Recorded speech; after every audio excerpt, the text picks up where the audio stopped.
In the 1880s, Europeans invaded the continent of Africa to divide among themselves. In the beginning, Italy was the first European country that claimed Ogaden Somaliland its own protectorate. After Italian defeat in the Adwa War in 1896, Britain claimed Ogaden as its possession. 1 year later, Britain ceded to Abyssinia, now known as modern-day Ethiopia. 37 years later, Italy occupied Ogaden again between 1935 and 1942. After the Italian defeat by the British in 1942, Ogaden was again controlled by the British military administration from 1942 to 1948. Finally, well after the end of World War II, Ogaden fell under the control of Abyssinian Ethiopian rule once again. The current turmoil and bloodshed in Ogaden is the consequence of a secret Anglo-Abyssinian agreement in 1897. The Ogaden comprise about 1/5 of the Ethiopian territory, ceded to Ethiopia in the late 19th century by the colonialists. The treaty permitted Menelik to expand his empire and claim that the Abyssinian Empire conquered the Ogaden territory. Nevertheless, the 1897 treaty was a complete infringement of the treaty between Somali chiefs and Britain between 1884 and 1886. From the time the British ceded Ogaden to Ethiopia to the present day, the livelihood of the people had confounded and remained downcast. The international press has been continuously disallowed from interviewing Ogaden civilians within the Ogaden territory about the ongoing brutality committed by the Ethiopian military. The following interviews are real stories of people subjected to these atrocities.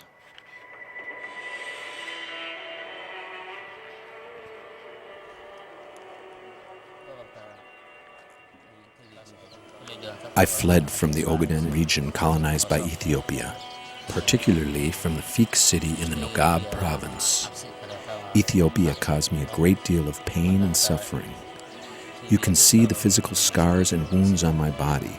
I fled for a fear of my life. These at the end forced me to flee. Look at my hand. These are bullet shots by the Ethiopian military. While I did not commit any crimes to deserve these, I was an innocent civilian. I have more bullet wounds on other parts of my body. This on my back is another wound.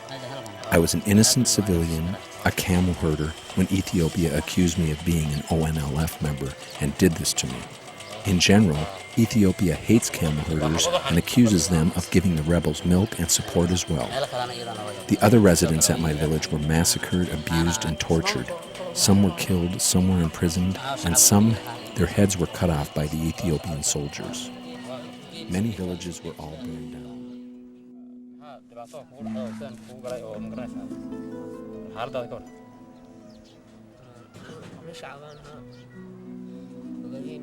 I am an Ogadenian civilian who lived in the Fik area of Region 5, specifically in a small village near Duhan town.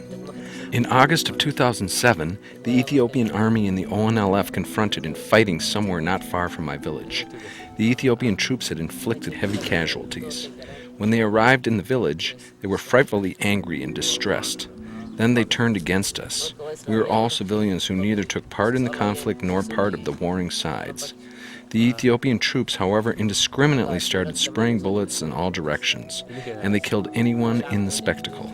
It was about 2 p.m. when they shot me in the head, but fortunately the bullet hit me through the side. Look at this long scar on my cheek. It is a gunshot wound, now healed. They left me as a dead body, but God helped me survive out of the Ethiopian atrocity. There were many people in the village that Ethiopian soldiers killed. I could not remember the number. The atrocities I suffered under the government of Ethiopia were uncountable. It is not something I can say consisted of such and such things. There was nothing they could do to us that they spared. I suffered the ultimate suffering. We were in a small town named Gerdumi in Dagobur province on February 15, 2009. When the Ethiopian army arrived, they started firing upon us indiscriminately and without asking any questions. It's the bullet that has done this to me. My teeth, mouth, all of this. It came in right here, went through my mouth and out here. They left me for dead. The people who were there were either killed, wounded, arrested, or fled for their lives. The dire situation that people are in is not something that can be described in words. Only those experienced it know. The people in the area later helped me survive, and then I fled the country, headed here because staying there was impossible. It was a desperate situation. I finally arrived in this refugee camp. I was issued a ration card, but I haven't received much help. I'm asking the international community in general, and the Ogaden diaspora in particular, to do what they can to help us.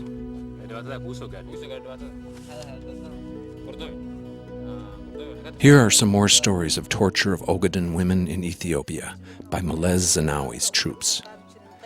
They detained and divided us into different detention locations. Soldiers who attacked us were the federal police who came from Addis Ababa. The interrogators were also from Addis Ababa. I was in the central prison in Chigchiga with many other women. We had suffered continuous torture, rape, and strangulation. Soldiers put blankets on prisoners' heads with hot pepper chili smoke and rubbed it into their eyes. In some situations, they forced prisoners to drink salt water. They tied our legs with large wooden bars with heads down like bats. They used to throw us in water pools and suffocate us with plastic bags. They tortured men in shocking and inhumane methods. Soldiers tortured men in prison by tying their testicles with 10-liter containers filled with soil or water, then forced them to stand up with it. Some people in prison got electric shock torture. Others had their feet and arms tied back for weeks. For me, the soldiers had tied my arms back for 18 days. Look at these scars on my neck. This is wire strangulation. Look at this one on my leg. It is from a rifle bayonet. They were trying to rape me, and while resisting, they stabbed me with their gun bayonet on my thigh.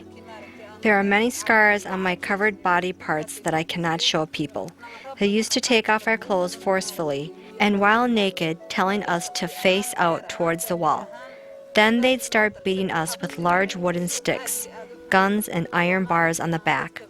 Some of us died, and others did not come back to their homes and are still missing. Immediately after I got released, I left by foot and sneaked out of town. I went to Hargeisa in Somaliland.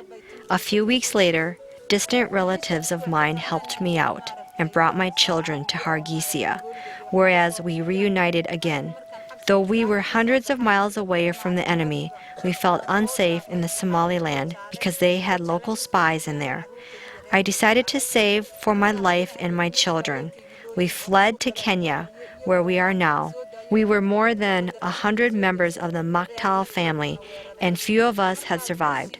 The rest are still missing, and I do not know where they are at. I cannot forget such an ordeal that I have experienced. The Ethiopian government has shown us no mercy and left us nothing at all but destruction.